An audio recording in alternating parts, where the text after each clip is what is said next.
चलिए देखिए, ध्यान दीजिए। पार्ट 1 पार्ट 2 तक हो गया था, पार्ट 3 देखना है। साइंस के स्पेशल क्वेश्चन है 100 गो। चलिए बताइएगा, प्रतिवर्ती क्रिया का केंद्र कौन सा है? जानते हैं प्रतिवर्ती क्रिया का केंद्र कौन है? तो ये हो जाएगा स्पाइनल कॉर्ड, जो ऑप्शन नंबर क्या है? 1 है। प्रतिवर्ती क्रिया का केंद्र कौन सा है? तो स्पाइनल कॉर्ड, ऑप्शन नंबर 1। ये बताइए, तो सब जानते होंगे लार की प्रकृति कैसी होती है? लार की प्रकृति कैसी होती है? क्षारीय होता है। लार की प्रकृति अम्लीय होता है, ऑप्शन नंबर ए होता है। अगला देखिएगा, निम्नलिखित में से कौन सा श्रेणी प्रथम लीवर का उदाहरण है? प्रथम लीवर का उदाहरण इसमें कौन सा है? प्लायर, श्रोता, चिमटा, उपयुक्त सभी। क्या है? प्लायर है। प्लायर है। निम्नलिखित में से कौन सा श्रेणी प्रथम लीवर का उदाहरण है? तो प्लायर। नेक्स्ट क्वेश्चन देखिए, न्यूरॉन इकाई है। न्यूरॉन इकाई है किसका?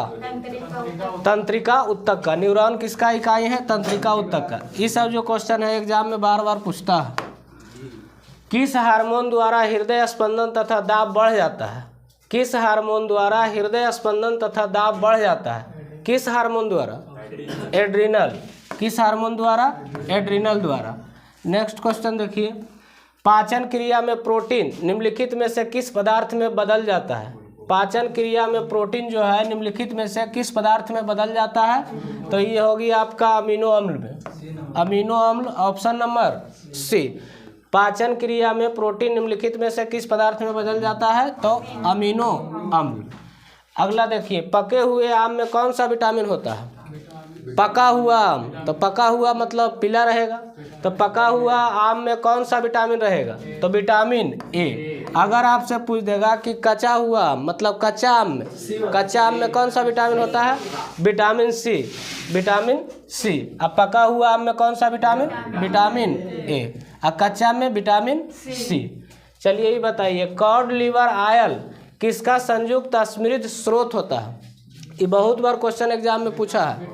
कॉड लिवर आयल किसका संयुक्त समृद्ध स्रोत होता है? तो ये देखिए, होता है विटामिन डी का भी होता है और विटामिन ए का भी होता है। तो यहाँ ऑप्शन डी नहीं दिया हुआ है, नहीं दिया हुआ है, तो कौन हो जाएगा? विटामिन ए हो जाएगा। कॉड लिवर आयल किसका संयुक्त समृद्ध स्रोत होता है? तो विटामिन डी का भी होता है और विटामिन ए का भी होता है। तो ऑप्शन के हिसाब से चलेंगे तो विटामिन कौन हो जाएगा? ए हो जाएगा। अगला देखिए, एंटीबॉडी मुख्यतः एक पदार्थ है किसका? एंटीबॉडी जो है मुख्यतः एक पदार्थ होता है किसका? प्रोटीन का होता है। एंटीबॉडी मुख्यतः एक पदार्थ होता है किसका? प्रोटीन का होता है। ये बहुत बार क्वेश्चन रिपीट किया है एग्जाम में, बहुत बार पूछा। एंटीबॉडी मुख्यतः एक पदार्थ होता है किसका? प्रोटीन का। अगला देखिए, कहाँ पाचन एवं श्वसन मार्ग एक दूसरे को अतिक्रम करता है? कहाँ पाचन एवं श्वसन मार्ग एक दूसरे को अतिक्रम करता है? तो ये कहाँ करता है? स्वर यंत्र में। स्वर यंत्र, जो ऑप्शन नंबर कौन है? ए। इसमें करता है, स्वर यंत्र में। नेक्स्ट क्वेश्चन, वह पदार्थ जिसकी कमी से डिहाइड्रेशन होता है। डिहाइड्रेशन किसकी कमी से होता है? खून से डिहाइड्रेशन होगा? नहीं, पानी की कमी से होता है। लेकिन कह रहा है कि वह पदार्थ जिसकी कमी से डिहाइड्रेशन होता है, तो यहाँ हो जाएगा लवण की कमी से। किसकी कमी से? लवण की कमी से। बार बार ये क्वेश्चन रिपीट है एग्जाम में। वह पदार्थ जिसकी कमी से डिहाइड्रेशन होता है, किसकी कमी से? लवण की कमी से। चलिए इसको बताइएगा, पुरुषों के बंध्याकरण शल्य क्रिया को क्या कहते हैं? क्या होगा?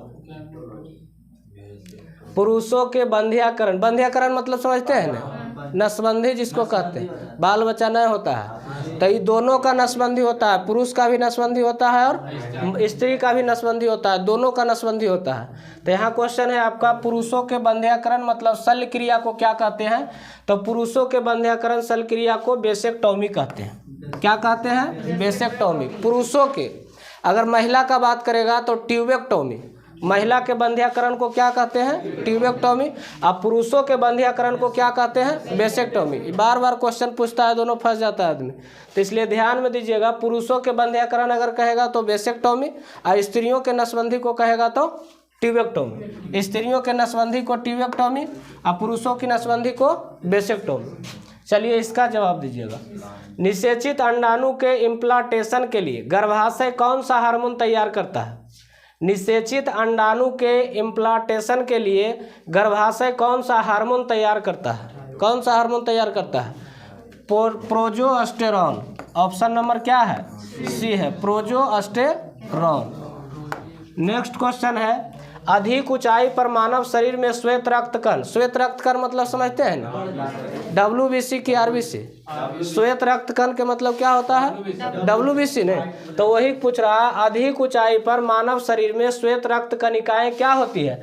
आकार में बड़ी हो जाएगी, आकार में छोटी हो जाएगी, संख्या में बढ़ जाएगी, संख्या में घट जाएगी, क्या होगा? तो इसका ऑप्शन ए होगा, आकार में क्या होती है? बड़ी हो जाती है। अधिक ऊंचाई पर मानव शरीर में श्वेत रक्त कणिकाएं आकार में क्या हो जाती है? बड़ी हो जाती है। नेक्स्ट क्वेश्चन है, खून में कौन सा अवयव नहीं होता है? खून में कौन सा अवयव नहीं होता है? कौन सा अवयव इसमें नहीं होता है?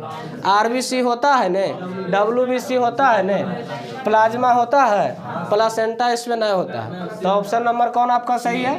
Option number C. Next question है, अधिकतर पोषण तत्व रक्त में अवशोषित किए जाते हैं। अधिकतर पोषण तत्व रक्त में अवशोषित किए जाते हैं कौन आंत से? छोटी आंत से। ऑप्शन नंबर सी, अधिकतर पोषण तत्व रक्त में अवशोषित किया जाता है कौन आंत से? छोटी आंत से। Option number C. अगला देखिएगा, नाड़ी स्पंदन मात्रा मापक कौन सा है? मतलब नाड़ी को किसके द्वारा मापा जाता है? किसके द्वारा मापा जाता है? नाड़ी स्पंदन मात्रक मापक कौन सा है? तो ये आपका हो जाएगा ऑप्शन नंबर ए, किसका? गति का। नाड़ी स्पंदन मात्रा मापक कौन सा है? तो किसका है? गति का, जो ऑप्शन नंबर ए है। अगला देखिएगा, नाड़ी गति द्वारा डॉक्टर ज्ञात करता है, मतलब जो मापता है नाड़ी गति उसके द्वारा डॉक्टर क्या ज्ञात करता है? हृदय की धड़कन, हृदय की धड़कन। ऑप्शन नंबर क्या है? सी है। नाड़ी गति द्वारा डॉक्टर ज्ञात करता है किसका? हृदय की धड़कन। Option number C. अगला बताइएगा, रेशम के कीड़ों का पालन कहलाता है, ये तो सब जानते होंगे। रेशम के कीड़ों का पालन क्या कहलाता है? तो सेरीकल्चर। अच्छा, एपीकल्चर में किसका अध्ययन होता है? मधुमक्खी का। मधुमक्खी के अध्ययन को क्या कहते हैं?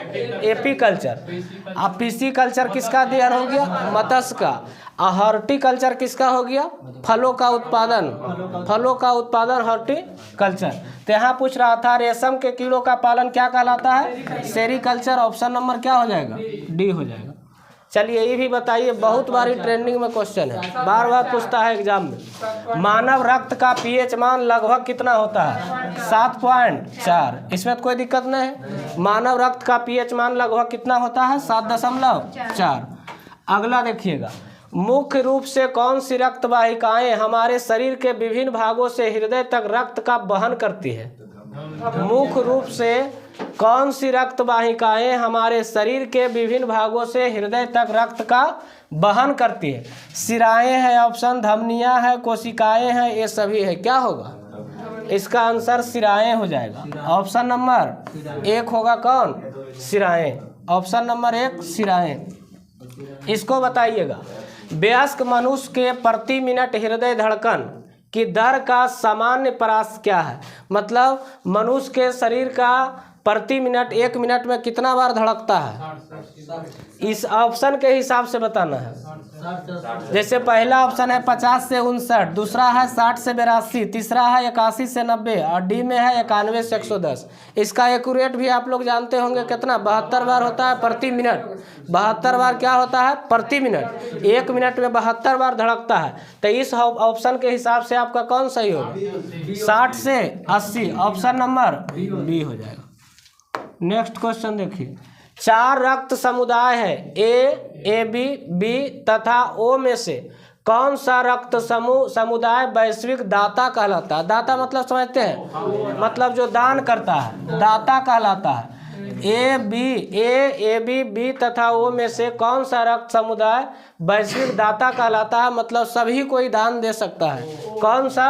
ओ। अगर यही क्वेश्चन में कहेगा कि सर्वग्राही रक्तदाता कौन सा है, तो ए बी हो जाएगा। सर्वग्राही तो ए बी। बताइए इसका आंसर क्या होगा? सर्वग्राहक रक्तदाता का रक्त ग्रुप होता है, क्या होता है? AB। Option number B, AB होता है। अगला क्वेश्चन है, एक AB ग्रुप वाला व्यक्ति खून दे सकता है? सबके देता है। एक AB ग्रुप वाला व्यक्ति खून दे सकता है। AB अगर ग्रुप आपका है तो आप किसको किसको खून दे सकते हैं? जैसे आपका अगर ब्लड AB है तो खून अगर कोई मांगेगा तो किसको किसको आप दे सकते हैं? केवल AB को ही दे सकते हैं, AB को ही दे सकते हैं, और दूसरा को तभी AB जिसका ब्लड रहता है बहुत खनिज से मिलता है, नहीं के बराबर मिलता है। अगर AB मिल गया तो सिर्फ केवल AB ही इसको दे सकता है। तो एक AB ग्रुप वाला व्यक्ति खून दे सकता है किसको? केवल AB को ही दे सकता है। अगला देखिए, ओ रक्त समूह वाले आदमी का रक्त किसे दिया जा सकता है? जिसका रक्त O है, ये किसको किसको दे सकता है? ये तो सब को दे सकता है, A रक्त को भी दे सकता है, B रक्त को भी दे सकता है, AB को भी दे सकता है, वो बोला, और सभी रक्त समूह को। ऑप्शन नंबर क्या हो जाएगा? D, सबको दे सकता है। O होता है सर्वदाता। चलिए ये बताइए, मानव शरीर के रक्त में अशुद्धियों को छानकर अलग करता है। जितना भी अशुद्धि होता है शरीर में उसको छान के अलग कौन करता है? गुर्दा करता है, गुर्दा, जो ऑप्शन नंबर सी में है, गुर्दा। मानव शरीर के रक्तचाप निम्नलिखित द्वारा नियंत्रित होता है। मानव शरीर के रक्तचाप जो होता है निम्नलिखित द्वारा नियंत्रित होता है। ऑप्शन देखिए, एड्रिनल ग्लैंड है, थायराइड ग्लैंड है, थाइमस है, कॉपर्स लुटियम है। क्या होगा? एड्रिनल ग्लैंड, जो ऑप्शन नंबर 1 हो जाएगा, ऑप्शन नंबर 1। चलिए इसको बताइए, प्रतिजन एक पदार्थ है जो, प्रतिजन एक पदार्थ है जो क्या करता है? प्रतिजन एक पदार्थ है जो प्रतिरक्षा संवेग को प्रेरित करता है। जो प्रतिरक्षा संवेग को क्या करता है? प्रेरित करता है। प्रतिजन एक पदार्थ है जो प्रतिरक्षा संवेग को क्या करता है? प्रेरित करता है। बार बार ये भी क्वेश्चन एग्जाम में पूछता है कि प्रतिजन एक पदार्थ है जो क्या करता है, तो प्रतिजन एक पदार्थ है जो प्रतिरक्षा संवेग को क्या करता है? प्रेरित करता है। चलिए इसका बताइए, निम्नलिखित में से कौन सी स्थिति विलंबित रक्त स्कंदन की एक शर्त है? रक्त स्कंदन की एक शर्त है। निम्नलिखित में से कौन सी स्थिति जो है विलंबित रक्त स्कंदन की एक शर्त है? तो ये आपका हो जाएगा haemophilia, haemophilia, option number C हो जाएगा। चलिए इसका बताइए, खाद्य पदार्थों को खराब होने से बचाने के लिए प्रयोग किया जाता है कौन सा अम्ल का? खाद्य पदार्थों को खराब होने से बचाने के लिए किस अम्ल का प्रयोग किया जाता है? तो बेंजोइक अम्ल। अम्ल को इंग्लिश में क्या कहते हैं? Acid, acid. देखिए इसको, शरीर में हीमोग्लोबिन का कार्य क्या है? ये भी बहुत बार एग्जाम क्वेश्चन में पूछा है। शरीर में हीमोग्लोबिन का कार्य क्या है? तो ये हो जाएगा ऑक्सीजन का परिवहन, ऑप्शन नंबर 1, ऑक्सीजन का परिवहन। चलिए इसका आंसर बताइएगा, अभी बताए क्या हो जाएगा? स्फिग्मोमाइनोमीटर चिकित्सीय उपकरण का उपयोग किसके परीक्षण के लिए किया जाता है? तो रक्तचाप को मापने के लिए किया जाता है, ऑप्शन नंबर डी हो जाएगा, ऑप्शन नंबर डी। निम्नलिखित में से कौन सी शीत रक्त जानवर है? बताइए, 4 ऑप्शन है, छिपकली है, मेढक है, मछली है, उपरोक्त सभी है। क्या हो जाएगा? डी हो जाएगा। छिपकली भी है, मेढक भी है, मछली भी है, ऑप्शन नंबर डी। डी में दिया हुआ उपरोक्त सभी है। अगला देखिए, मानव शरीर में कार्बोहाइड्रेट, मानव शरीर में जो कार्बोहाइड्रेट होता है निम्नलिखित रूप से संग्रहित रहता है। ग्लूकोज की, ग्लाइकोजन की, स्टार्च की, चीनी। मानव शरीर में कार्बोहाइड्रेट, मानव शरीर में कार्बोहाइड्रेट निम्नलिखित रूप में संग्रहित होता है, तो ग्लाइकोजन के रूप में संग्रहित होता है। बहुत लड़का इसका ग्लूकोज मारता है, जो ये आंसर क्या है? गलत है। किस रूप में होता है? ग्लाइकोजन के रूप में, ग्लाइकोजन के रूप में। नेक्स्ट क्वेश्चन देखिए, खून का महत्वपूर्ण घटक जो स्पंदन में सहायता करता है। खून का वह महत्वपूर्ण घटक जो स्पंदन में सहायता करता है कौन होता है? Platelets, platelets, option number 1। अगला देखिए, खाली स्थान है प्रतिरक्षी बनते हैं, खाली स्थान है डॉट डॉट में प्रतिरक्षी बनते हैं। कहाँ बनता है? लाल अस्थिमज्जा में कि पलीहा में कि यकृत में कि लसिका में?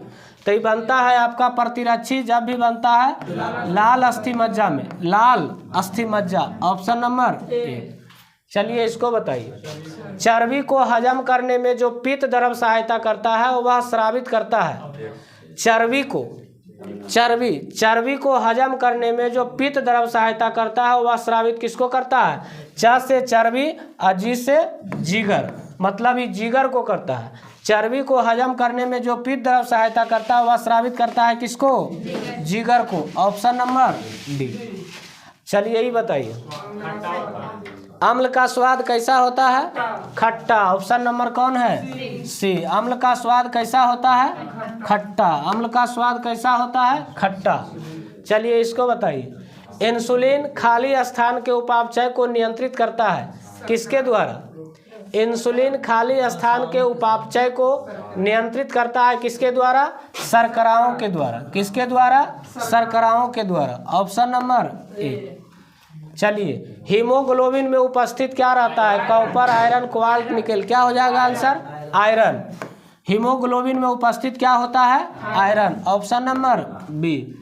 चलिए बताइए। लाल रुधिर कणिकाएं डॉट डॉट में बनती है। लाल रक्त कणिकाएं कहाँ बनती है? अस्थि मज्जा में। लाल रक्त कणिकाएं कहाँ बनती है? अस्थि मज्जा में। लाल रक्त कणिकाएं मतलब लाल रुधिर कणिकाएं कहाँ बनती है? अस्थि मज्जा में। चलिए ये बताइए। लाल रक्त जो होता है, लाल रक्त का आकार कैसा होता है? गोलाकार होता है, उत्तलाकार होता है, अनियमिताकार होता है कि उभयबतल होता है? क्या होता है? नहीं कोई जानते? लाल रक्त का आकार कैसा होता है? तो उभयबतल होता है, ऑप्शन नंबर डी। लाल रक्त का आकार कैसा होता है? उभयबतल होता है। लाल रक्त का आकार कैसा होता है? उभयबतल होता है। चलिए इसका जवाब दीजिए। निम्नलिखित में से कौन सा मानव रक्त का घटक नहीं है? मानव रक्त का घटक नहीं है। लाल रुधिर कणिकाएं नहीं है, ये था। प्लेटलेटस है, ये है। प्लाज्मा है, ये है। कौन नहीं हो जाएगा? डीएनए। अगर डीएनए का अगर आपसे फुल फॉर्म पूछेगा तो क्या बताइएगा?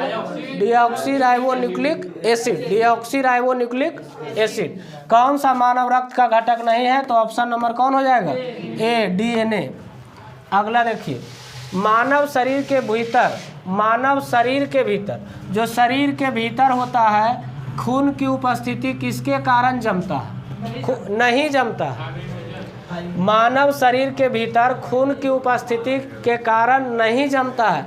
एगो क्वेश्चन आपसे पूछेगा जमता है और एगो पूछेगा नहीं जमता है। ये दोनों में कन्फ्यूजन नहीं होना है। अगर नहीं जमता है तो हिपैरिन के कारण जो है मानव शरीर के भीतर खून की उपस्थिति के कारण नहीं जमता है। किसके कारण? हिपैरिन के कारण। और जमता है किसके कारण? फाइब्रिनोजिन के कारण। देखिए अगला क्वेश्चन। रक्त को जमाने में कौन सा प्रोटीन उपयोग में आता है? फाइब्रिनोजन, जो ऑप्शन नंबर क्या है? एक। नेक्स्ट क्वेश्चन है। एक वयस्क मनुष्य में रक्त की औसत मात्रा होती है, ये तो जानते हो। एक वयस्क मनुष्य में रक्त की औसत मात्रा कितना होता है? 5 से 6 लीटर, जो ऑप्शन नंबर सी। अगला देखिए। रुधिराणु का कितने प्रतिशत लाल रक्त कणिकाएं होती है? जो मतलब खून होता है उसका रेड, रुधिराणु का कितने प्रतिशत लाल रक्त कणिकाएं होती है? 60%, 80%, 90%, 40%? कै परसेंट होता है? 90% होता है। रुधिराणु का कितने प्रतिशत लाल रक्त कणिकाएं होती है? 90% होती है। कै परसेंट? 90%। चलिए इसका बताइए। समान व्यक्ति में 100 मिली रक्त में कोलेस्ट्रॉल स्तर किसके बीच रहता है? समान व्यक्ति में 100 मिली रक्त में कोलेस्ट्रॉल स्तर किसके बीच रहता है? मतलब किसके बीच रहता है? 250 से 350 मिलीग्राम की 150 से 250 मिलीग्राम, 100 से 150 मिलीग्राम, 50 से 100 मिलीग्राम। ये बहुत बार क्वेश्चन एग्जाम में पूछा। तो इसका आंसर आपका सी होगा। 100 से कितना? 150 मिलीग्राम। समान व्यक्ति में 100 मिली रक्त में कोलेस्ट्रॉल स्तर किसके बीच रहता है? तो 100 मिली रक्त में 100 से 150 मिलीग्राम के बीच में रहता है। नेक्स्ट क्वेश्चन देखिए, कीबोर्ड क्या है? इनपुट की आउटपुट कीबोर्ड इनपुट हो जाएगा ना। कीबोर्ड क्या है? तो इनपुट है। कीबोर्ड क्या है? तो इनपुट है। चलिए, मानव खोपड़ी में कितनी हड्डियां होती है? बार बार क्वेश्चन एग्जाम में पूछता है।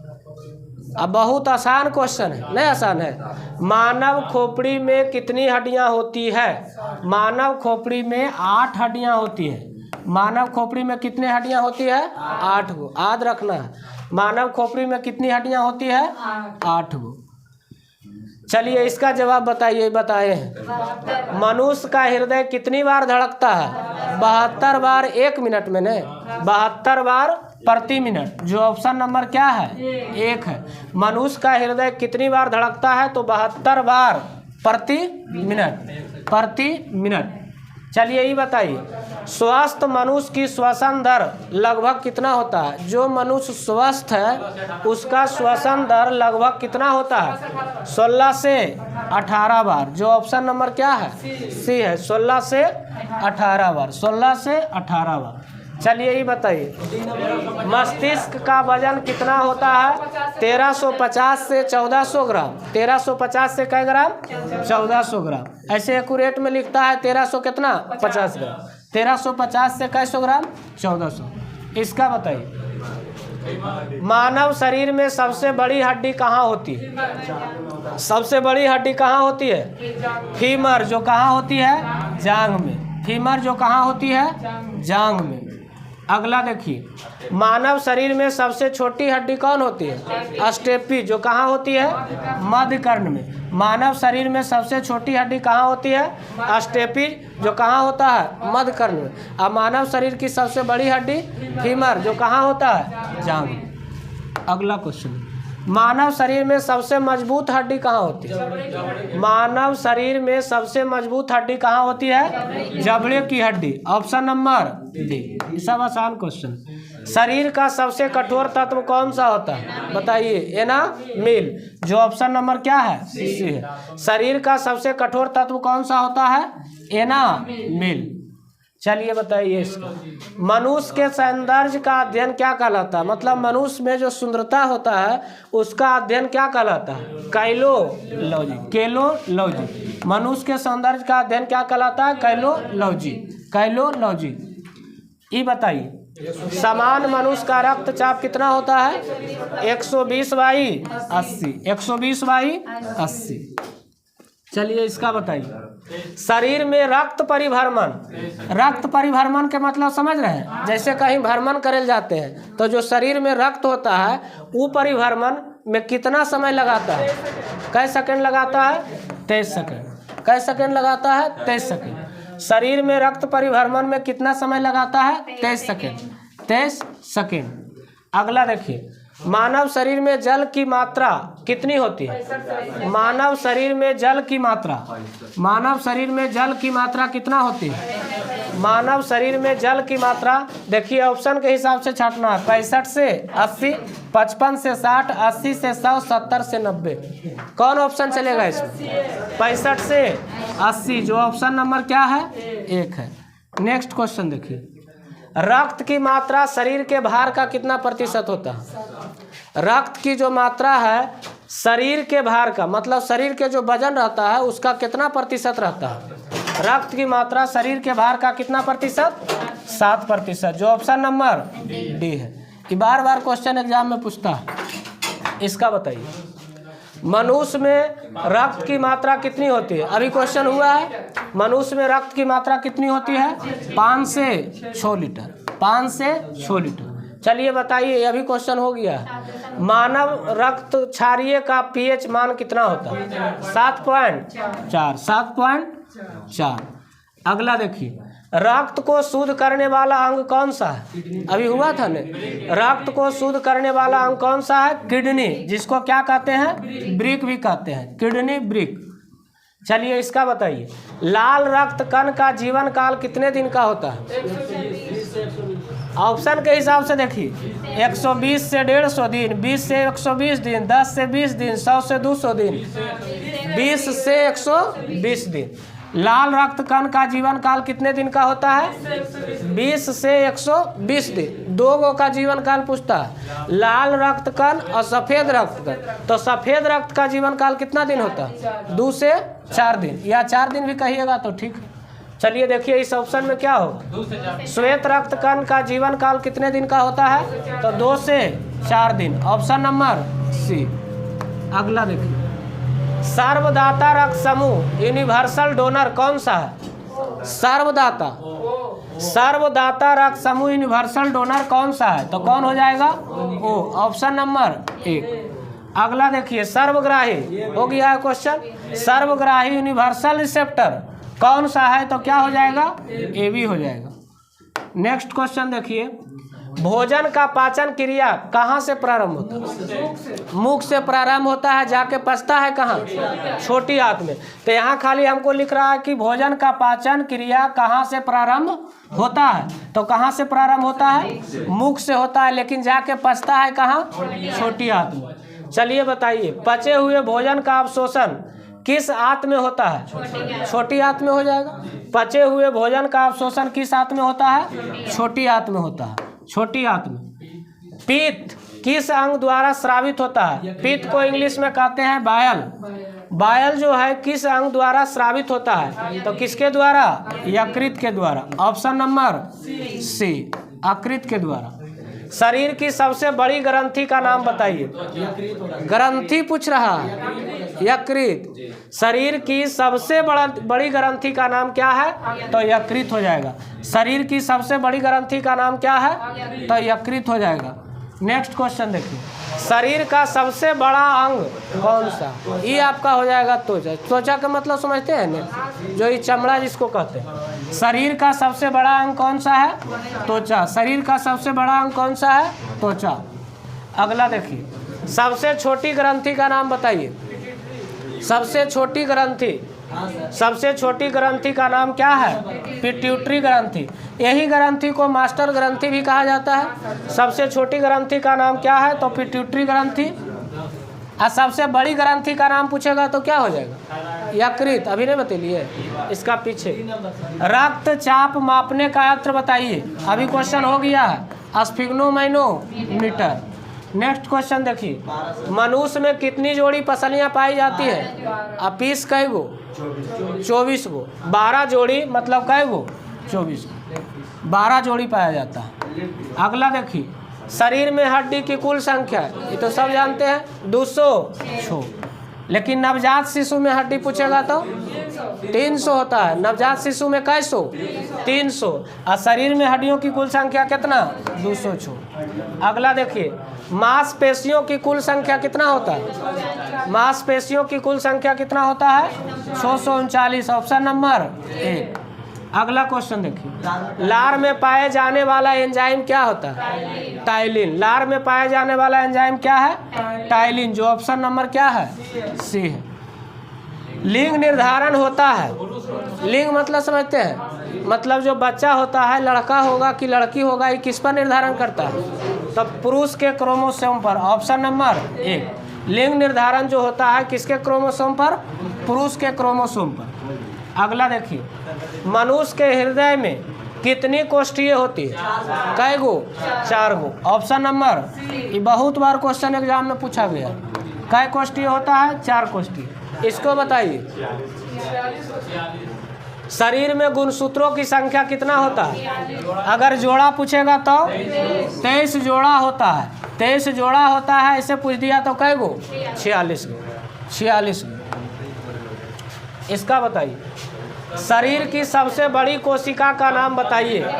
तंत्रिका तंत्र हो जाएगा। शरीर की सबसे बड़ी कोशिका का नाम क्या है? तंत्रिका तंत्र, ऑप्शन नंबर 1। इसमें बताइए, शरीर में अमीनो अम्ल की संख्या कितना है? कै गो है? 20 गो, ऑप्शन नंबर।